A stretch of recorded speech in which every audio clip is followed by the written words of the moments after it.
Welcome to vision civil service. Last class में I think कि हम लोग दिल्ली सल्तनत के बारे में जिक्र कर रहे थे और दिल्ली सल्तनत के रूलर और एक्सेट्रा के बारे में मैंने आप लोगों को बताया था कि क्या सीक्वेंस है, किस तरीके से हम लोगों को पढ़ना है। फिर इसी के साथ हम लोगों ने दिल्ली सल्तनत का इंट्रोडक्शन लिया था और आज जो हम लोग पढ़ने जा रहे हैं दिल्ली सल्तनत में अलाउद्दीन खिलजी को पढ़ने जा रहे हैं। ऑलवेज क्वेश्चन इससे बनते ही इनके मार्केट पॉलिसी एक्सेट्रा से। तो अलाउद्दीन खिलजी हम लोग सबसे पहले देखते हैं कि अलाउद्दीन खिलजी, नो डाउट कि ये जो है रूलर आपका खिलजी डायनेस्टी का था और पूरे दिल्ली सल्तनत का सबसे मोस्ट इंपॉर्टेंट रूलर आपका कौन था? अलाउद्दीन खिलजी। अलाउद्दीन खिलजी को अगर आप पढ़ोगे तो अलाउद्दीन खिलजी की जो पॉलिसी है, मार्केट पॉलिसी, आज भी हम लोग फॉलो कर रहे हैं। अलाउद्दीन खिलजी का जो आपका एडमिनिस्ट्रेशन पॉलिसी है, वो एडमिनिस्ट्रेशन पॉलिसी पूरे दिल्ली सल्तनत का एडमिनिस्ट्रेशन पॉलिसी के रूप में जाना जाता है। अलाउद्दीन खिलजी का टाइम पीरियड कब से कब तक था? तो अगर हम लोग बात करते हैं तो 1296 से 1316। तो यहाँ पर आपका 1296 से लेकर आपका 1316 के लगभग रखा गया था और इसके बचपन का नाम आपका गुरसास्प था। तो बोलेगा अलाउद्दीन खिलजी के बचपन का नाम क्या है? तो राउंड करते रहेंगे। बचपन का नाम जो है वो अली गुरसास्प, दैट मीन्स की गुरसास्प था एक्चुअल नेम इनका। ठीक है। अलाउद्दीन खिलजी ने अपने आप को कैसे बोला? बोला किंगशिप नोज नो किनशिप, राजत्व कोई रिश्तेदारी नहीं जानता है। सबसे पहला वर्ड इसने अपने फॉर्मूले में यही दिया कि किंगशिप नो किनशिप, कोई भी राजत्व जो है वो कोई भी रिश्तेदारी को नहीं मानता है। यहीं पर इसके इसी वर्ड से आप समझ जाइए कि रिश्तेदारी को नहीं मानता है। इसका मतलब ये हो गया कि बहुत हार्श, बहुत ही कठोर पॉलिसी को अपनाता था ये, है ना। तो अलाउद्दीन खिलजी वो रूलर था जिसको अपने रूलर बनने से पहले डेक्कन के विषय में सारा नॉलेज था, जिसको अपने रूलर बनने से पहले आपका मंगोलों के विषय में बहुत सारा नॉलेज था। जैसे ही ये आपका गद्दी पर बैठा, इसने सबसे पहले आप देखिए कि इसके कुछ रिफॉर्म हुए थे। इसने अपना इकोनॉमिक रिफॉर्म लिया था, अपना आर्थिक जो है वो आपका कुछ सुधार लिया था। ठीक है। अब आपका यहाँ पर क्वेश्चन आता है कि अलाउद्दीन खिलजी के आर्थिक सुधार क्या थे, उनका जो है वो इकोनॉमिक रिफॉर्म क्या था। तो सबसे पहले अब हम लोगों को देखना है कि इकोनॉमिक रिफॉर्म में इसने मार्केट बनाया। ठीक है। इकोनॉमिक रिफॉर्म में इसने क्या किया? मार्केट बनाया। हाँ, पूरी बाजार नीति इसने जो है वो लेकर आया। इस बाजार नीति में उसने क्या किया कि पूरा आगे लिखा हुआ है आप लोगों के नोट्स में। इसने बाजार नीति लेकर आया, राशनिंग सिस्टम लेकर आया। अभी सिर्फ एक बार सुन लेंगे फिर हम लोग चलेंगे इसमें इकोनॉमिक रिफॉर्म के अंदर में ये मार्केट लेकर आया। ये ग्रेन, जितने भी अनाज होते थे उन सब का फिक्स प्राइस जो है वो तय किया। बोला किसी भी प्रकार का चोरी वगैरह ना हो। इस मार्केट पॉलिसी को चलाने के लिए इसने ऑफिसर अपॉइंट किए, लाइक सहनाई मंडी जो है, दीवाने जो है वो आपका जो है वो अदल वगैरह, इन सब को ये लोग लेकर आपका आया। अलाउद्दीन खिलजी के पूरे मार्केट की एक पॉलिसी होती थी कि अगर कोई इसके सामान में जरा भी कम तोल देता था, वेट कम कर देता था, तो बॉडी के पार्ट का उतना मांस उतना जो है वो कट करके उस पर चढ़ा दिया जाता था। दैट मीन्स कि इतना हार्ड पॉलिसी से था कि इसकी मार्केट पॉलिसी जो है वो कभी भी गलत हो नहीं सकती थी। लेकिन इसकी मार्केट पॉलिसी फिर भी फेल हो गई। फेल क्यों हुआ? फेल होने के पीछे सिर्फ एक कॉजेस है कि इसने आज के इकोनॉमिक रूल को फॉलो नहीं किया। इकोनॉमिक रूल का फॉलो होता है कि आपके पास कैपिटल हो, प्लेस हो, ऑफिसर्स हो, सब चीजों का एक पॉलिसी होना चाहिए। लेकिन ये जो कुछ भी मार्केट पॉलिसी लाया वो अपने दम के भरोसे लेकर आया। जैसे ही अलाउद्दीन खिलजी खत्म, उसकी मार्केट पॉलिसी खत्म हो गई। समझ गए? तो वहां पर सबसे पहले आप अपने मार्केट पॉलिसी में राउंड कर लीजिएगा, failed, did not follow economic rules. इसका इकोनॉमिक पॉलिसी फेल हो गया क्योंकि इसने जो है वो आपका फॉलो नहीं किया था, आपका इकोनॉमिक पॉलिसी को, आर्थिक नीति को फॉलो नहीं किया था। साइड में लिखा हुआ होगा, है ना। Made Siri his capital to जो है प्रोटेक्ट इट जो है फ्रॉम मंगोल इन्वेडर। इसने अपनी कैपिटल कहाँ पर बनाई थी? सीरी। ठीक है। ये सीरी 1000 पिलर महल है, 1000 खंभों वाला महल को हम लोग कहते हैं आपका सीरी। मिला? ठीक है, मिला आप लोगों को? तो ध्यान रखिएगा, मेड सीरी, इंट्रोडक्शन ऑफ दाग और ब्रांडिंग। दूसरी चीजें क्या है कि अलाउद्दीन खिलजी जब बैठा गद्दी पर तो देखा कि भाई बहुत ज्यादा, चूंकि इल्तुतमिश के समय से, बलबन के समय से, सब चीजों के समय से देख रहे हैं कि चोरी बहुत हो रही है। तो इसने क्या किया? सबसे पहले दो चीजों को लेकर आया। एक आपका दाग व्यवस्था को लेकर आया जिसको हम लोग कहते हैं कि आपका ब्रांड, और एक आपका लेकर आया चेहरा जो है वो, दैट मीन्स की इंट्रोडक्शन पूरा। तो ये दो चीजों को लेकर लेकर आया ब्रांडिंग और आपका इंट्रोडक्शन, दैट मीन्स की चेहरा प्रणाली।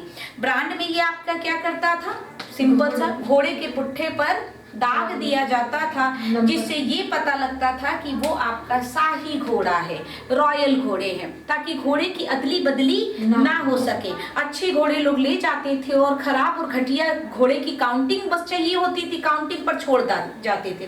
फिर अलाउद्दीन खिलजी ने बोला ऐसे नहीं होगा, मुझे चाहिए घोड़े की ब्रांडिंग। तो घोड़े का ब्रांड करना। और सैनिकों में क्या होता था कि लोग अपनी जगह किसी और को भेज देते थे, सैनिक कोई और है, कोई और रहा है। तो इस चीज के करप्शन रोकने के लिए इसने बोला कि मुझे चाहिए चेहरा सिस्टम, दैट मीन्स की डिस्क्रिप्शन ऑफ फेस, ठीक है, जो हमारा आज का आइडेंटिटी है। तो इन दो चीजों को लेकर आया। तो आपसे बोलेगा कौन लेकर आया, दाग और ब्रांडिंग सिस्टम, तो वो कौन लेकर आया था, अलाउद्दीन खिलजी जो है वो लेकर आया। पर्पस क्या था लाने का, डिस्क्रिप्शन जो है वो उसके स्टेट में जो करप्शन हो रहा है, हाँ, उसको जो है वो रोकने के लिए आपका आया था। क्लियर है। अलाउद्दीन का कोरोनेशन हुआ था बलबन के लाल महल में, ठीक है, रेड फोर्ट में, और बलबन लाल जो ही महल में हुआ था।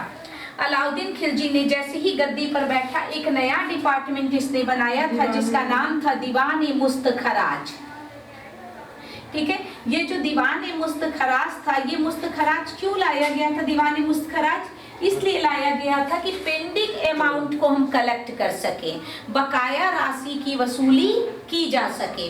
क्लियर है, क्योंकि लोग अपना पेमेंट देने के लिए रेवेन्यू वगैरह एक्सेट्रा रेडी नहीं थे। तो इस बेस पर अलाउद्दीन लेकर आया था आपका दीवान-ए-मुस्त-खराज to inquire into the revenues areas and collect the, that means pending revenue को कलेक्ट करने के लिए कौन सा डिपार्टमेंट खोला इसने, दीवान-ए-मुस्त-खराज, ठीक है। Establishment of separate market for food, grain, cloth, horses, fruits. इसके मार्केट में विश्व का कोई ऐसा सामान नहीं था जो ना मिले, ये सब चीजों को मंगाया करता था। और ये मार्केट इसकी कहाँ थी, बदायूं में, ठीक है, नियर बदायूं। बदायूं कहीं अपना नोट कर लेना,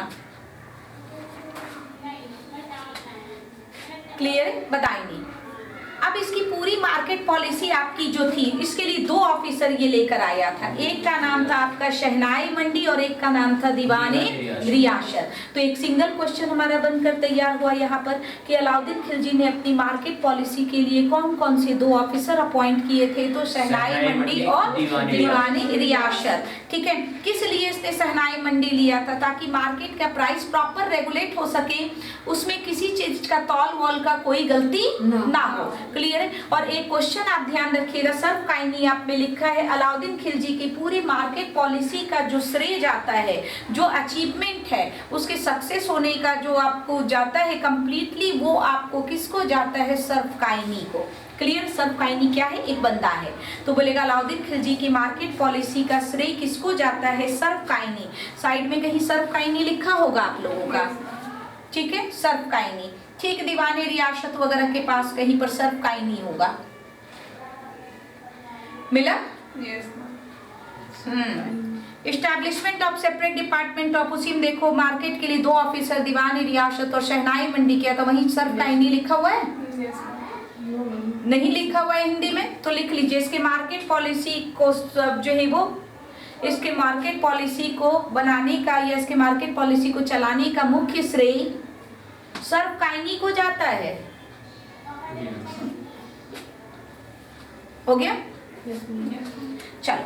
declaration of all land in the areas from Lahore to Kara, modern Allahabad as Khalsa. इसने क्या किया, जो इक्ता सिस्टम दिया हुआ था, जो इल्तुतमिश ने जिस इक्ता सिस्टम को शुरू किया, उस इक्ता सिस्टम को सबसे पहले इसने खत्म किया।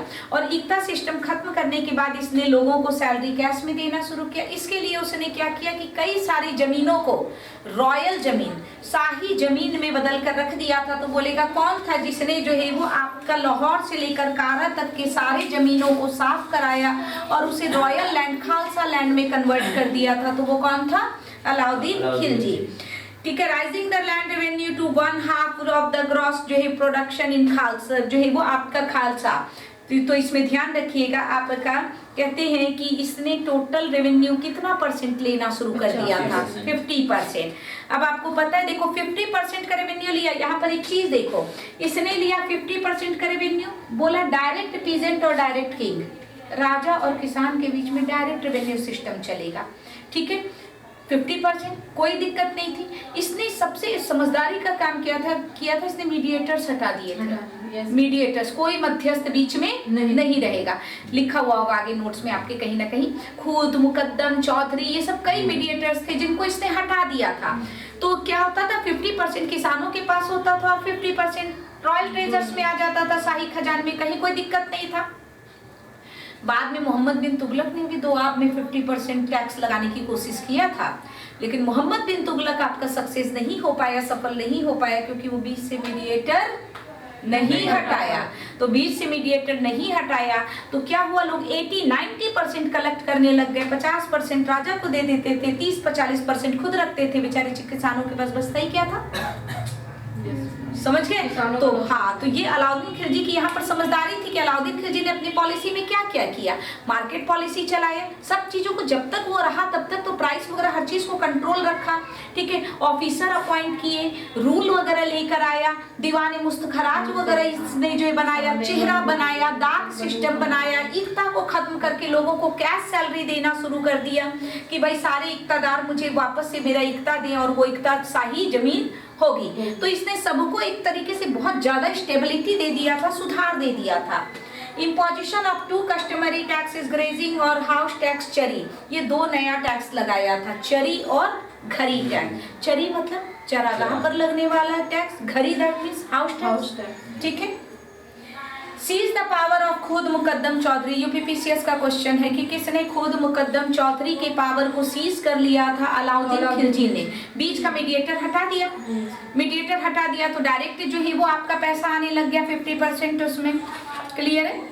Alauddin came to the throne by murder, जो है वो हिज अंकल और father in law Jalaluddin Khilji. Jalaluddin Khilji की हत्या करके ही ये बैठा था आपका गद्दी पर, ठीक है।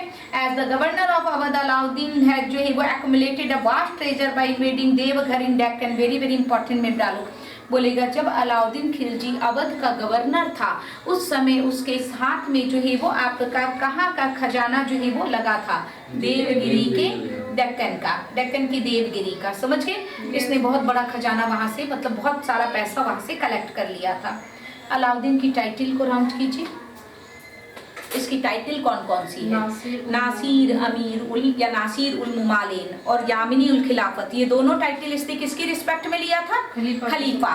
तो बोलेगा खलीफा के रिस्पेक्ट में इसने कौन कौन सी टाइटल लिया था, तो नासिर उल मुमालिन और यामिनी उल खिलाफत, और साथ में और कौन सा लिया था, दीन मोहम्मद शाह खिलजी और अलेक्जेंडर द्वितीय, सिक्कों पर लिया था।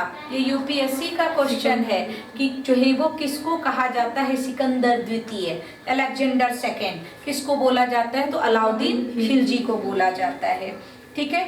राशनिंग, कोटा सिस्टम सब स्टार्ट किया था कंप्लीटली इसी ने। अलाउद्दीन खिलजी का पूरे लाइफ में 2 एम था। उसका एक एम था कि मैं एक नया धर्म लेकर आ जाऊं, न्यू रिलीजन लेकर आऊं। एक एम था कि मैं सिकंदर की तरह पूरी दुनिया जीत लूं, समझ गए। तो पूछता है कि अलाउद्दीन खिलजी का कौन सा 2 एम था, तो कंक्वायरिंग द वर्ल्ड और जो है वो आपका और पूरा, हाँ, एक नया धर्म, लेकिन ये दोनों पॉसिबल तो था नहीं। तो क्या हुआ था, फिर एक क्वेश्चन आप में और आया कि किसके कहने पर अलाउद्दीन खिलजी ने अपने इस दोनों प्लान को छोड़ दिया, तो अपने दोस्त और दिल्ली का कोतवाल जिसका नाम था कौन, अताउल मुल्क। तो अताउल मुल्क के कहने पर इसने अपना ये दोनों विचार छोड़ दिया, त्याग दिया, ठीक है। और फाइनली जो है वो फिर से नॉर्मल होकर अपना शासन करने लगा। इसने अपना 2 नाम रखा था, 2 इसका उपनाम था। एक था रूलर ऑफ वर्ल्ड रूलर, मैं राजाओं का भी राजा हूँ, शासकों का शासक हो, और आर्मी ऑफ द आर्मीज, मैं सेनाओं का भी सेनापति हूँ, क्लियर है। तो इसने ये 2 टाइटल क्या शो करने की कोशिश कर रहा है कि आर्मी इससे नीचे है, यानी कि ऑल इन ऑल मैं ही हूँ, और जितने भी रूलर हैं, चाहे वो आपके नॉर्थ हो गए चाहे साउथ हो गए, सबका शासक सिर्फ एक है और वो खुद अलाउद्दीन खिलजी है। अलाउद्दीन खिलजी की डायनेस्टी कहाँ तक फैली हुई थी, वेस्ट में ये आपका फैला हुआ था, कहाँ तक, गुजरात तक, पश्चिम में गुजरात तक फैला हुआ था आपका, देखो उसमें होगा अलाउद्दीन खिलजी का शासन गुजरात तक था, ठीक है। मध्य में, मिडिल में मालवा राजपूताना एरिया था, और साउथ में इसने कहाँ कहाँ कंक्वायर्ड किया था, तो साउथ में कहाँ कहाँ, यादव ऑफ देवगिरी मिला, ठीक है, काकती ऑफ वारंगल, फिर आपका होयसला ऑफ द्वार समुद्र एंड पांडे ऑफ मदुरा। देखिए ये क्वेश्चन आपका आता है इसमें कि अलाउद्दीन खिलजी के इन साउथ वाले को मैच द फॉलोइंग लगाइए, तो पूछता है होयसल कहाँ के थे, द्वार समुद्र, ठीक है, यादव कहाँ के थे, देवगिरी के थे, काकतीय कहाँ के थे, वारंगल के थे, और पांडे कहाँ के थे, मदुरा, ठीक है, लगा लिया मैच द फॉलोइंग हमने। अलाउद्दीन खिलजी जैसे ही गद्दी पर बैठा वो देख रहा था कि पीछे जितने भी रूलर आ रखे हैं सब गड़बड़ हो रखा है। वो ये बात जानता था कि हिंदू कल्चर में एक बड़ी अच्छी सी चीज है कि लोग अगर मैरिज कर लिए, एक फैमिली दूसरे फैमिली से मैरिज कर लिया तो वो उसके अगेंस्ट कभी नहीं जाएगा। तो अलाउद्दीन खिलजी सोचा कि ऐसा ना हो कि लोग मैरिज रिलेशन बना ले, दुश्मन दुश्मन, तो उसका तो बेड़ा गर्क था। तो उसने क्या किया, छूटते ही ऑर्डिनेंस पास किया, बोला मेरा कुछ अध्यादेश है, उस अध्यादेश को फॉलो करना पड़ेगा, ठीक है। ऑर्डिनेंस आपको पढ़ना है उसका, और ऑर्डिनेंस का सीक्वेंस लगाने आता है। तो सबसे पहले गद्दी पर बैठते ही उसने बोला कि जितने भी लैंड वैंड जिसको दिए गए हैं मैं सारा लैंड वापस ले रहा हूँ, यानी सबसे पहले लैंड अपना वापस लिया, पहला शाही भूमि जो है वो उसने ले लिया। तो ये ऑर्डिनेंस आपका क्या था, उसमें सिर्फ एक वर्ड को राउंड कर लेना, लैंड, ठीक है, आपका लैंड जो है वो ले लिया। दूसरे में इसने क्या बोला, अलाउद्दीन खिलजी ने स्पाई सिस्टम को फिर से मैनेज किया जाए, ये दैट मीन्स की जासूसी, ठीक है, जासूसों को फिर से रीऑर्गेनाइज्ड किया जाए, ठीक है, गुप्तचर वगैरह को। थर्ड में इसने छूटते ही बोला प्रोहिबिशन ऑफ वाइन्स, कोई भी नशीली पदार्थ का सेवन नहीं होगा। और अपने चौथे एंड फोर्थ ऑर्डिनेंस में इसने बोला कोई भी मेरे मर्जी के बिना आपस में मैरिज नहीं करेगा। क्लियर है। तो आपसे क्वेश्चन आएगा अलाउद्दीन खिलजी के ऑर्डिनेंस को क्रम से लगाइए। तो पहला लैंड वापस लिया, दूसरा स्पाइस सिस्टम को ठीक किया, तीसरा प्रोहिबिट किया वाइन्स वगैरह को, एंड फोर्थ आपका शादी ब्याह नहीं हो सकता। तो चारों का चारों ऑर्डिनेंस आपका सीक्वेंस पे लग गया। अब अलाउद्दीन खिलजी का बैटल आता है कि अलाउद्दीन खिलजी ने युद्ध कौन कौन सा किया था। सबसे पहले देखो अलाउद्दीन खिलजी ने 1298 में 1298 में कौन सा बैटल किया, गुजरात में। अब देखो इसमें मैच का फॉलोइंग कैसे बनता है। जिस समय अलाउद्दीन खिलजी ने गुजरात पर अटैक किया था उस समय गुजरात का रूलर कौन था, तो गुजरात का रूलर था कर्णदेव। कर्णदेव कहाँ का शासक था, बघेल राजपूत। किस पर्पज से किया था, मनी के उद्देश्य से। तो देखो मैच द फॉलोइंग देखिए, अब आप इसको रिटर्न में कन्वर्ट करेंगे और इसको लिखेंगे कैसे। मैच द फॉलोइंग में क्वेश्चन आएगा तो पूछेगा कि एक तरफ से कर्णदेव दे देगा, कहाँ का राजा है, तो भाई कर्णदेव आपका जो है गुजरात का राजा, बघेल राजपूत है लेकिन रूलर कहाँ का था, गुजरात का। क्लियर है। एक तरफ से पर्पस दे देगा कि किस पर्पस से हम लोगों ने अटैक किया। क्लियर है। और जब आप इसको रिटर्न करने जाओगे तो इन सबको वर्ड में दे दोगे कि अलाउद्दीन खिलजी ने अपने युद्धों के तहत गुजरात में अटैक किया था, जो कि 1298 में किया था। उस समय गुजरात का रूलर जो है वो कर्णदेव था, जो बघेल राजपूत था। अलाउद्दीन खिलजी यह मिशन अपने जो है धन प्राप्ति या मनी के लिए करना चाहता था। दैट मीन्स क्या हो रहा है, हम उसे शब्द दे रहे हैं, हम उसे अब शब्द दे रहे हैं कि भाई क्या क्या वर्ड के अकॉर्डिंग हम उसे क्वेश्चन को ले सकते हैं। दूसरी चीजें ध्यान रखना, अलाउद्दीन खिलजी को जो आपका जो युद्धों का सीक्वेंस है वो आपका ये है, गुरचिमा देवा,